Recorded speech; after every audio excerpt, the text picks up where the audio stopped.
J'aimerais vous saluer avec trois mots qui me tiennent à cœur et qui me caractérisent un petit peu. Shalom, salam, salut.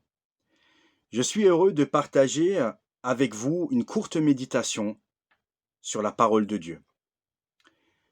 Aujourd'hui, nous allons examiner ensemble quelques versets dans le chapitre 1 de la lettre de Paul aux Thessaloniciens. Du verset 1 au verset 3, je vous en fais la lecture et je vous affiche le texte à l'écran. Paul, Sylvain et Timothée saluent l'église des Thessaloniciens dans la communion avec Dieu le Père et avec le Seigneur Jésus-Christ. Que la grâce et la paix vous soient accordées. Nous rendons continuellement grâce à Dieu pour vous tous, faisant mention de vous dans nos prières, nous rappelant sans cesse l'œuvre de votre foi, le travail de votre amour et la fermeté de votre espérance en notre Seigneur Jésus-Christ devant Dieu notre Père.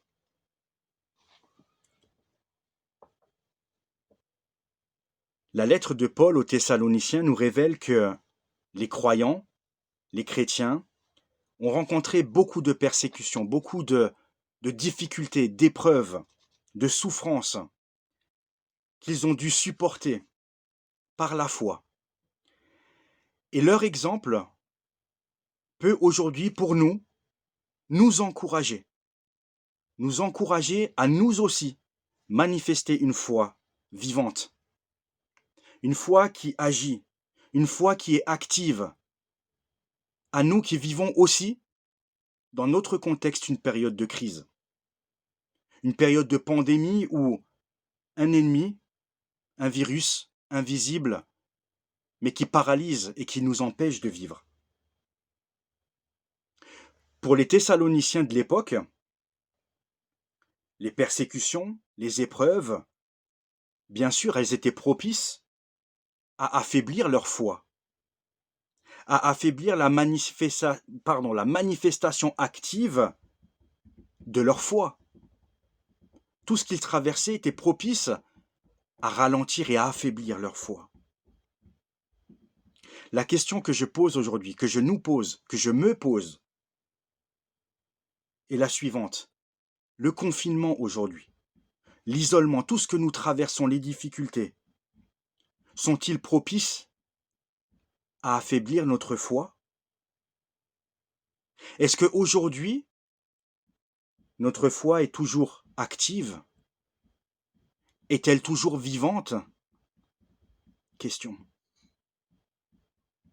Ou est-ce que notre foi est-elle en proie à l'isolement ou au confinement? Question que je nous pose. Ce texte, avec ce bel exemple des Thessaloniciens, nous allons pouvoir voir ensemble trois indices à partir de ces versets-là que nous venons de lire, qui nous permettent de voir si notre foi est toujours vivante, si elle est toujours active. Voici les trois composants, ou ces trois indices qui nous permettent de réaliser si notre foi est toujours vivante. Premièrement, est-ce que notre foi est agissante? Est-ce qu'il y a de l'action? Deuxièmement, l'amour. Et troisièmement, la persévérance. Mais voyons ensemble d'abord le premier point. Une foi agissante. On réalise dans ce texte-là que les Thessaloniciens avaient une foi agissante. C'est ce que Paul révèle, c'est ce que Paul souligne et c'est ce que Paul fait l'éloge envers les Thessaloniciens. Une foi agissante. Elle agit leur foi. On réalise que la foi, elle est active. Il y a de l'action. Elle n'est jamais passive. Elle n'est jamais intellectuelle ou que intellectuelle qui est confinée entre quatre murs. Non, au contraire. La foi, elle est active. La foi est toujours en mouvement. Elle est toujours en mouvement comme l'Esprit de Dieu qui, à la Genèse, au commencement, se mouvait à la surface de la terre. La foi est active, comme Jésus. Il y a de l'action quand Jésus parcourait les villes, les villages, lorsqu'il rencontrait des familles, des hommes, des femmes, des enfants, des pauvres, des riches, des gens qui étaient exclus, des pauvres, des malades, des lépreux. Jésus était toujours en mouvement. Rares sont les fois où nous voyons Jésus immobile, si ce n'est que pour prier et se tenir dans la présence de Dieu. Eh bien, c'est ce Jésus-là. C'est ce Jésus plein de vie, plein d'Esprit Saint, qui a animé la foi vivante des Thessaloniciens. Malgré tous les obstacles qu'ils ont pu rencontrer, malgré l'adversité, malgré les persécutions, ils ont tenu ferme et leur foi était en action.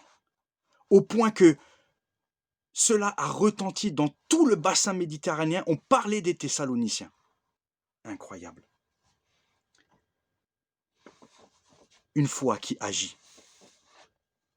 Et c'est ce que je voudrais que nous nous rappelions aujourd'hui, que la foi, elle est active, même si nous sommes en temps de crise, en temps de pandémie, en temps où on a l'impression de ne plus pouvoir rien faire, plus pouvoir rien dire. Absolument pas. La foi est toujours en action. Deuxièmement, un amour actif. La foi vivante des Thessaloniciens se manifestait par un amour actif. Même en période de crise, même en période de persécution, leur amour était actif. C'est ce que Paul nous dit. L'amour se manifeste toujours dans l'action. Et se manifeste également lorsque Jésus vit en nous. Et lorsque nous le laissons pleinement manifester son amour.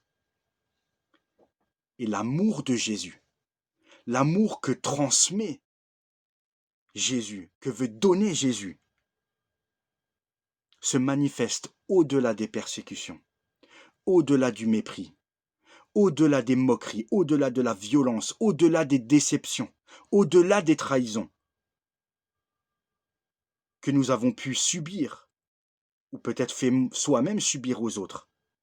L'amour de Jésus est au-dessus de tout, au-dessus de toute crise qui semble être insurmontable. Souvenez-vous de l'expression de l'amour de Jésus. Lorsque Jésus sur la croix, il prouve son amour envers l'être humain que nous sommes. Lorsqu'il dira « Père, pardonne-leur. Pardonne-leur, parce qu'ils ne savent pas. Ils ne savent pas ce qu'ils sont en train de faire. » Alors, prions pour que le Seigneur nous remplisse jusqu'à toute la plénitude de son amour. Alors que même nous vivons une période de crise, une période difficile en tout point. Prions pour que notre amour ne s'isole pas, ne se confine pas, ne se refroidisse pas à l'égard de tous les êtres vivants créés à l'image de Dieu. Un amour actif. Troisièmement, la preuve que la foi des Thessaloniciens était active, elle était en mouvement, elle était en action, c'était leur persévérance dans le Seigneur Jésus-Christ lui-même. Je dirais que la persévérance est à la fois ce que le carburant est au moteur. Alors on peut persévérer dans toutes sortes de domaines, mais ce qui nous intéresse ici, dans notre vie spirituelle, c'est de persévérer dans l'espérance en Jésus-Christ, le Sauveur. C'est lui le Sauveur. Persévérons ensemble, quel que soit le chemin sur lequel nous sommes aujourd'hui. Alors, mes chers amis, par la puissance et la vie et de l'Esprit qui est en Jésus, qui est l'Esprit de Jésus, qui rend témoignage à nos cœurs, persévérons avec fermeté. Persévérons, espérons en Jésus, l'auteur et le consommateur de notre foi. Alors même si, aujourd'hui, il est vrai que nous vivons des heures sombres aux côtés de cette pandémie, et on a l'impression qu'on ne s'en sortira jamais, et j'en sais rien, je n'en sais rien, je ne sais pas ce que demain, le gouvernement, tout ce que nous traverserons, j'en ai aucune idée. Mais ce que je sais, c'est que le Seigneur est fidèle. Alors de la même manière que les Thessaloniciens ont, malgré toutes les épreuves, malgré toutes les crises qu'ils ont traversées, ils ont exprimé leur foi, ils ont mis en action leur foi, en prouvant leur espérance en Jésus-Christ. Alors mes chers amis, continuons, même si nous sommes confinés, même si nous sommes isolés, il y a toujours des moyens de montrer et de vivre la foi en action. Alors soyons dans l'action. Prions le Seigneur qu'il nous mette des occasions de témoigner, comme l'ont fait les Thessaloniciens, afin que son nom soit répandu, son nom soit proclamé dans tous nos horizons, autour de nous. Continuons, aimons en Jésus, ayons la foi en Jésus, persévérons en Jésus, espérons en Jésus. Je vous dis à très bientôt pour la suite de cette lettre de Paul aux Thessaloniciens. En attendant, n'hésitez pas à commenter, à liker la vidéo. Alors cela permettra d'entretenir un lien, de poser vos questions si vous en avez, peut-être d'approfondir un petit peu plus en détail le passage, peut-être même de faire de nouvelles connaissances avec les moyens qui sont à notre disposition. En attendant, je vous souhaite une belle journée et vous dis à très très bientôt. Bye bye.